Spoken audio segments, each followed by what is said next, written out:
I know what you're thinking. Monkey! It's time to rock and roll with Better Man, another biopic about another famous musician, this one about British pop sensation Robbie Williams. But the bad boy of British pop is adding his own little twist on the formula.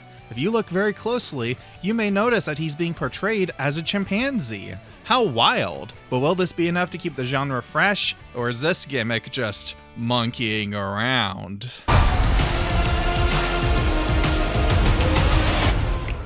It's been a few weeks. That it has. I had to recover from the Star Wars holiday special. Yeah, that took a lot of energy. I was out of town for a bit, and I've been working on a big video. It should be out hopefully within another week, so I can be done with it. It's about everybody's favorite online cartoon series. But we're not here to talk about that. We're here to talk about Michael Gracey's new film, Better Man. Indeed we are. And now, when I first heard about this, and I saw the trailer, I was like, that's a little weird. I'm not sure. I was like, I might go see that. It looks kind of interesting. And then I saw a clip of it uploaded to Reddit, and I'll put the little clip in here. It was like crazy. And then I knew I had to see it. It's definitely. I think I sent that to you as well. You might have. Yeah, so kind of approaching this, like, are you familiar with Robbie Williams? I know like 2 songs that I had not realized were by him that I found out were in fact by him. And that is the totality of my experience. I know more about the band Oasis that are in one scene in this movie than I do about Robbie Williams.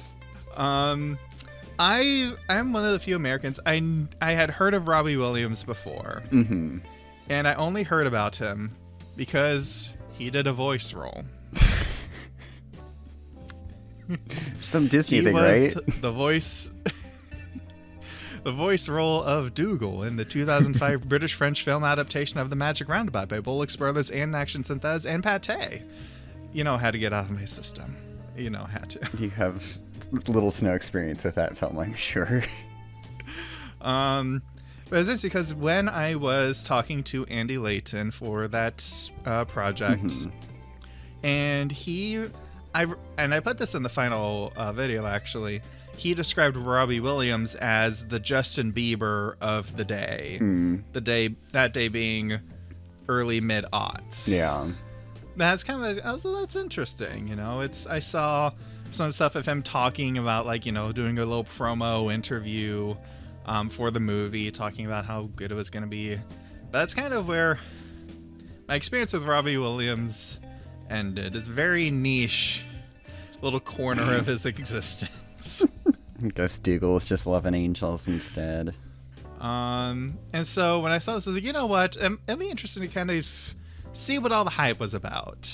See what the British Justin Bieber of the early aughts was like. And I guess to kind of get around to it, what are your thoughts on the movie? I was pleasantly surprised by it. I think it's getting pretty, well received by folks if I look on like Letterboxd or whatever. And I'm not like over the moon about it, but I did enjoy it. I think it's interesting to kind of contextualize this in like this kind of recent crop of musical biopics like you mentioned earlier, but like kind of the stars wanted to kind of, I don't know, like take control of their narrative or something in a like slightly more like warts and all way. So I think from that regard it's interesting. And I will say that I enjoyed it a lot more than I did The Greatest Showman, which I think I've said before is what I think about that. So yeah, it's a fun, with some not fun stretches, musical. Yeah, I actually ended up quite enjoying it a lot, actually, because I was, I'm slightly more partial to The Greatest Showman myself. And so I think that, that same kind of like spectacular, kind of like, again, this is the spectacle of it all. I'm a bit more susceptible to that myself. Sure. So it's like, okay, I'm kind of going along with this. But I do like how, because the gimmick that they used actually, but we'll get into more of the different parts. But I feel like everything came together pretty well. And I do appreciate that it has a certain level of authenticity to it. Because when it comes to these musical biopics, even if the intent is to create like a genuine cinematic work, there's still that underlying factor where they're acting as brand extensions. Right. People say, oh, this guy on the movie screen is so cool, I want to hear more of his music. And I think it's important, as you're doing these, is to make sure that the authenticity is allowed to shine through. And I think that Better Man did accomplish that. Yeah, I think you can kind of arrange these musical or these biopics on like kind of a spectrum or something, where like you're looking at, or like some sort of Venn diagram of like, you're never going to be able to capture the totality of someone, even if they want to, of course. But like, if you like have on one end of the spectrum kind of like your Bohemian Rhapsody type of thing, or you're like Walk the Line, where it's all very kind of like safe to an extent. And then if you go to the other end and you have something that's a little bit more like risque, like Rocket Man, or it's fictional, but like Velvet Goldmine, or then you have somewhere in the middle of that Pharrell Lego movie. Like, this falls more on the where you have like fake PG pot smoke and everything. But like this falls more in that like Rocket Man then, yeah. I would agree with that, because it's Rocket Man. Rocket Man is so good. I don't know if I've had a chance to say that before. Rocket Man is so good. I really love that. Yeah, I think that's kind of my idealized version of this type of thing, and this does fall a little bit short, but it's going for, and I think it is largely successful at kind of confronting the highs and the lows of celebrity. Yeah, it's because this movie, it shows that sometimes Robbie Williams can be an asshole. And that does take vulnerability to show and admit to.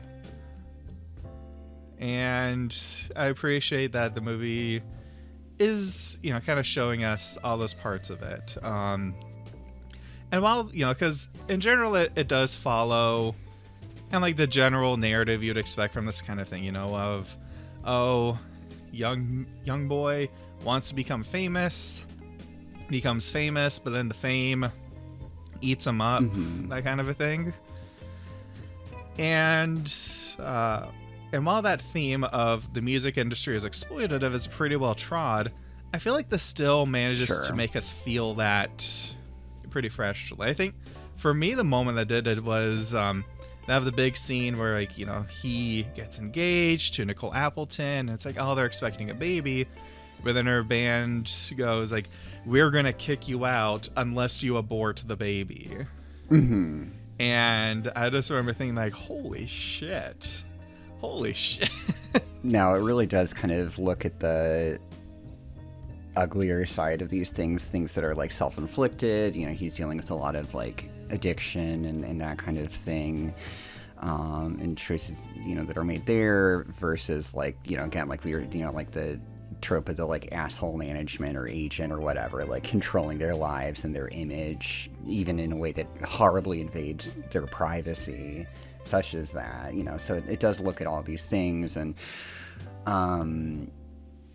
but I think what makes it work is like it's saying, okay, I want to confront this and look at all these things, but I think the film is kind of very much infused with like this persona that he's wanting to give himself. It feels very kind of, I mean, he's not punk rock at all, but like it feels kind of like that, and like this kind of rebellious streak to it, or kind of cheeky. He's a cheeky monkey.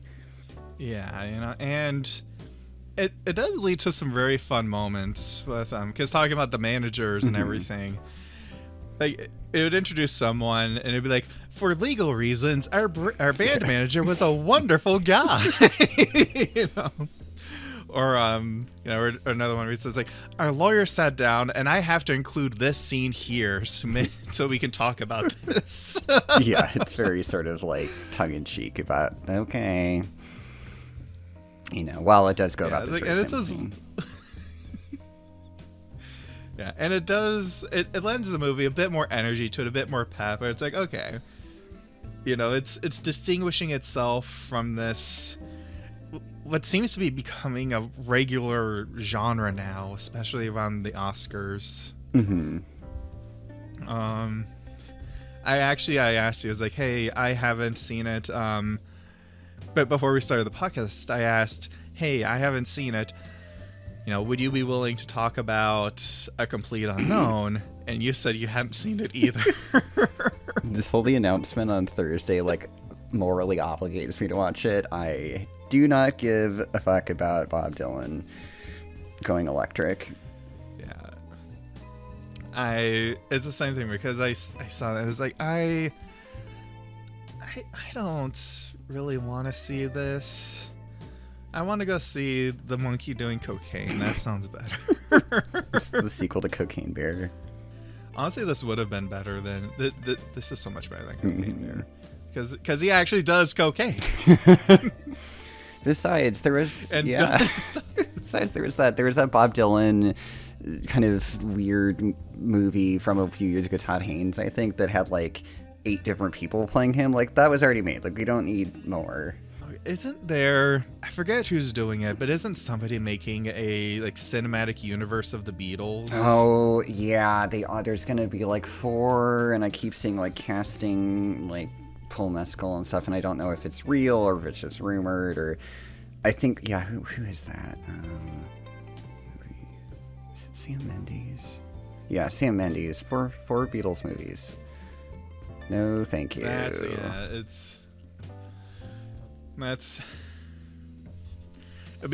What if they all came out at the same time and then just you just had to jump from theater to theater to see everything? It's a simultaneous experience. They're gonna have this 8-hour-long supercut of the Beatles' complete story by Sam Mendes. But anyways, back to this one. Now I do have to say this, because again, talking about the director and everything, I think Michael Gracey has a little something to him.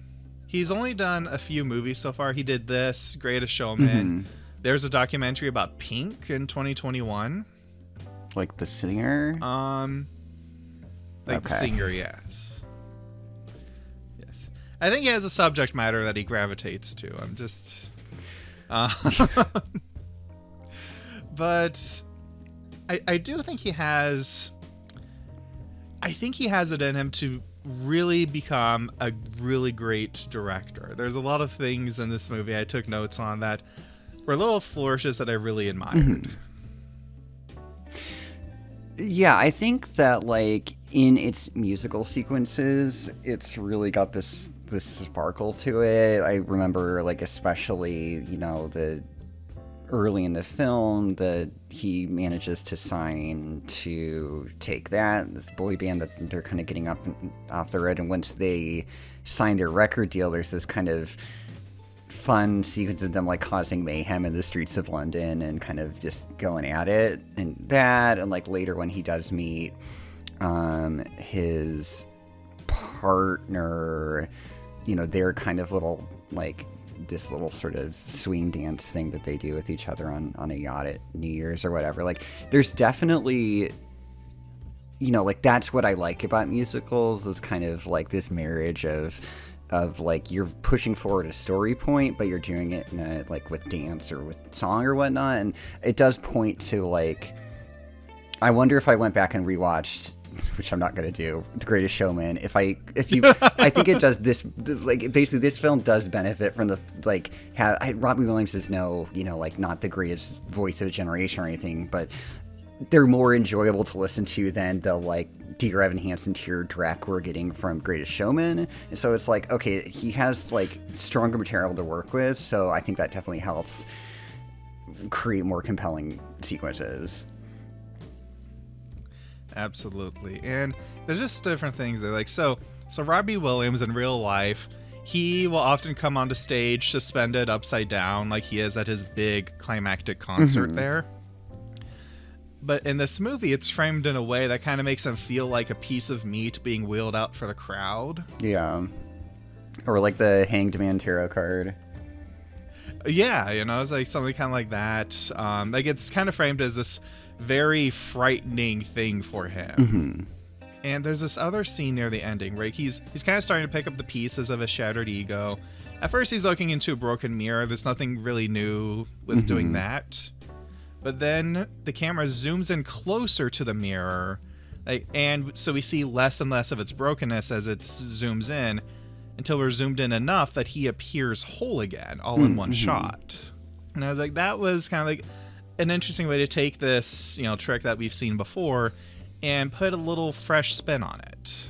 Yeah, I think that like the overall thrust of the story is pretty straightforward, rags to riches kind of situation, or, boost to stardom or whatever. But like, it's very clear about kind of its internality with Robbie Williams as like a person and what he's like dealing with in terms of his own insecurities and his own perception of himself and how he wants to be seen. And so like it's able to anchor that and like look at it and say, okay, how can I tell this from like a literal narrative perspective? How can I tell it from a visual, like camera language perspective? And I think that is interesting when you can kind of go at it from multiple angles. That's what makes like a film more, complete and interesting to engage with. Yeah, and there's different beats where I was like, you could really see the visual storytelling at work. And so I really feel like Michael Gracey, despite his start with the, I'll be charitable, call it the controversial Greatest Showman, I think he has it in him to really keep going and getting better. I think he has some truly great movies in him. I would argue this is one of them. I would argue this is a pretty great movie. Yeah, I think it's solid. I think he's definitely also like kind of picked a lane that he's clearly interested in like exploring, which I think is good in terms of like developing his craft or whatever you want to call it. I do feel like it kind of gets a little shaky at points when it kind of is, I don't know, in a way reiterating its ideas a couple of times to really hammer it in a bit much. But yeah, I think it's definitely engaging. I actually forgot there was one more thing, because we were talking about Rocketman before, and Michael Gracey was actually an executive producer in Rocketman. We haven't. So it's all connected. It's a small world. He's also apparently executive producer on the Ladybug and Cat Noir movie. What?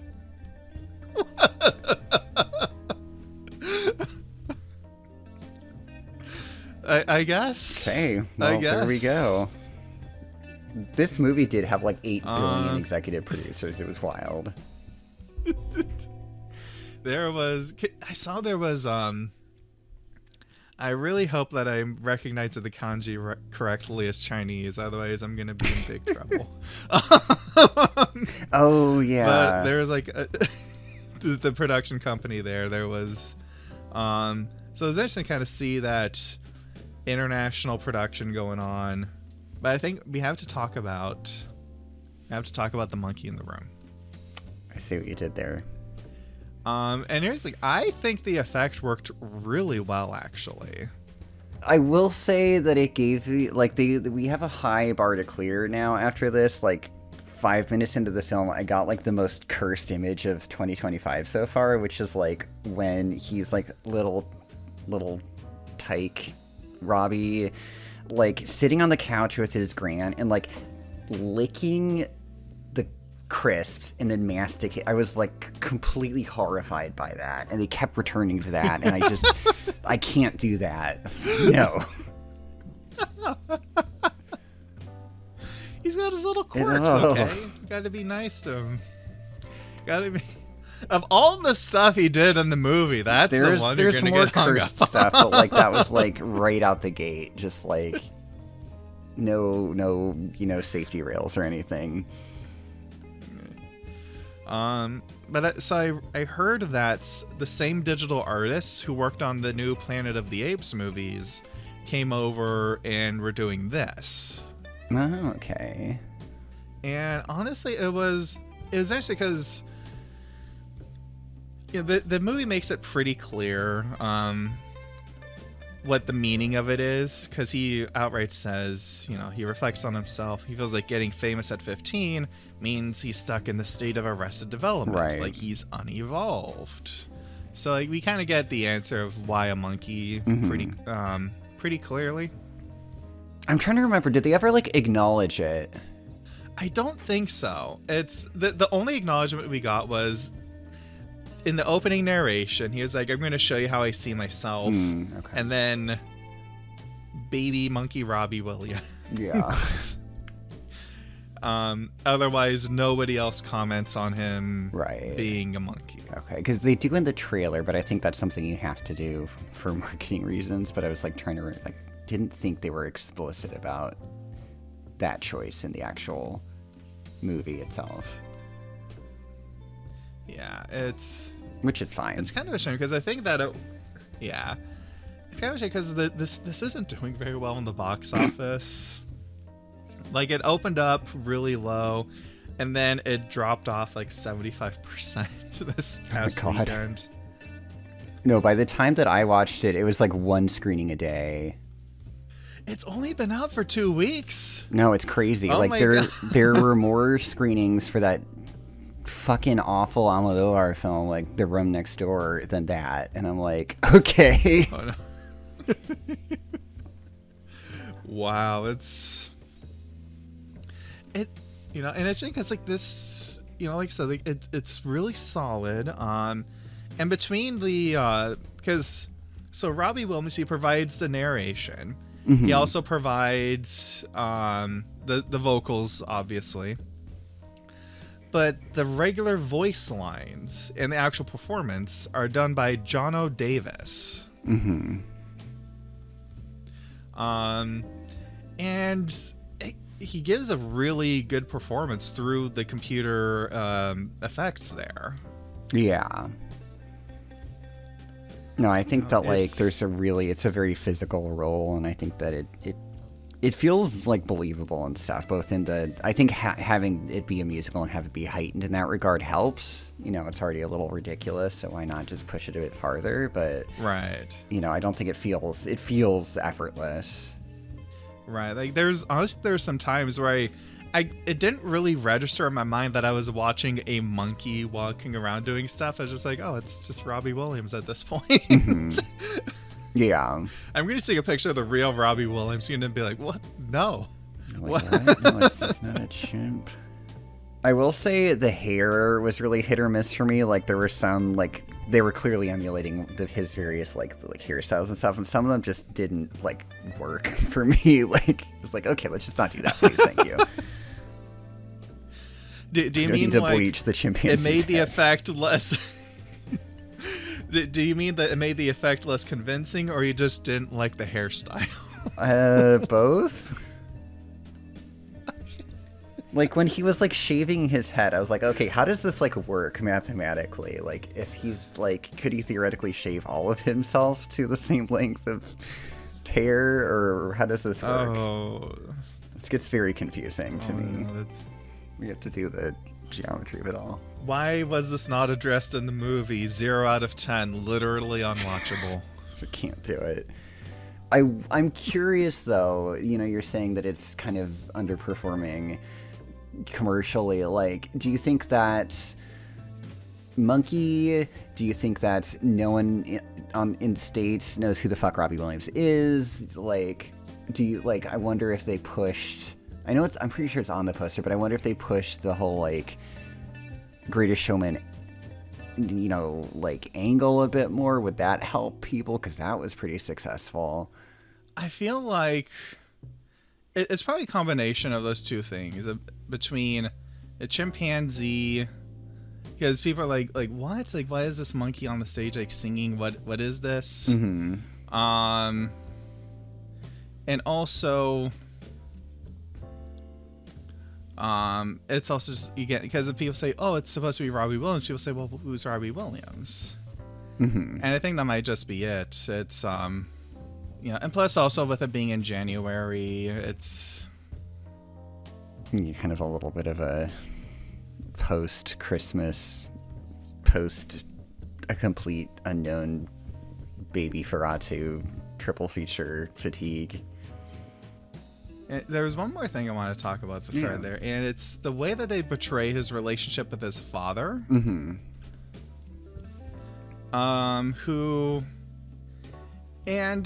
So over the course of the movie, and this is kind of one of the more unique things to the story, I believe, where his father was also wanted to be in show business. He was like, oh, you got to be one of the greats. And he ended up leaving his family to go travel around to live out his dream. And that left a very noticeable absence in Robbie's life. Right. He's doing his comedy circuit thing and changing his name. Yeah. And isn't it because so through the movie it's kind of like, oh, he's kind of a dirtbag for leaving his family, and I feel like that's definitely something the movie wants us to take away from it. But it was actually because at the end it ended up being a little bit more emotionally complicated than that. Yeah, I don't think it doesn't villainize him, and it's more about like kind of being able to come like to terms with something and coming to forgive. I think the whole film is about him coming to forgive his father and coming to forgive himself, essentially, and that kind of all settles out nicely in the end. Yeah, and it's just because, like, it's because he kind of acknowledges that if he hadn't kind of pushed Robbie into action, he wouldn't be where he is today. And I like that it's not allowed to not feel completely resolved. Like, they have that reconciliation, it still feels like things are complicated. Right. Like, I don't think they're going to go, everything's mended or whatnot because they kind of had a moment at the Royal Albert Hall. Like, I think they're still, but I mean, that's how it is with a lot of, like your relationship to your parents or to your relatives or whomever is complicated, or it can be. Right. And it's, yeah, and again, it's one of those little things of the movie that I feel like enables it to elevate itself, to distinguish itself from the rest of the pack. And I really appreciate that. Yeah. I think to that end, one of kind of in concert with that, like I said, it's about him kind of confronting his own perception of himself. And the one of the kind of through lines of the film that I get what it's going for, but was a little like iffy in its execution, was like every time he's performing publicly or in that kind of situation, he's always confronted by these sort of like visions of himself. It's this very like confrontational relationship, and you get that it's about he's got these things that he can't really confront, or that he's got these demons that he can't face or whatnot, and ultimately he is able to, and we get the supremely narcissistic vision of a crowd of Robbie Williamses applauding Robbie Williams, which is wild. So it's like, I get what it's doing, but it just felt a little weird, like how it was introduced and kind of like when it would crop up, and I don't know, it was a little off, and it's like didn't quite stick the landing in that regard. I do agree there, because it's like he would keep kind of haunting himself, but I think they overplayed it too many times. It was like it happened so much, and it's just kind of like, oh, there it is again. There it is again. It does give us the supremely comedic vision of him murdering his child self in a Pirates of Penzance costume, which is insane. That was so funny. It's like, again, that scene when I was like, this is what I came here for. And again, just like that moment where it kind of goes, the movie allows itself to just go full madness for a bit. Right. It's like, that's what I want to see. That's what I want to see. Absolutely. Just whatever your vision is, just go all in. There's no point in holding back, pulling punches. Exactly. Do you have any other thoughts about Better Man? No, I think it's a solid film. Like, it's a enjoyable kind of like curated ride through this person's life, or how they kind of want it to come across. And it's got some fun musical numbers and some terrifying apes and some crazy drug trips, and yeah. Awesome. Yeah, it's like it's a lot of fun, and it deserves better than what it's getting right now. I hope that, because after this theatrical run, I hope that it manages to find some legs on home video, because it really deserves to be seen by more people. It's very interesting. It's quite enjoyable. Mm-hmm. Yeah, I would definitely recommend it. Yeah. Worth checking out. But hey, thank you so much for joining me tonight, Raynard. It's always a pleasure talking about films with you. Yeah, it always is. And thank you all for joining us tonight. If you want to see more of us, you can follow me at Daniel Goldhorn on YouTube. And I'm Raynard, Sloshed Cinema on Tumblr. And we'll see you all next time. You take care. Bye.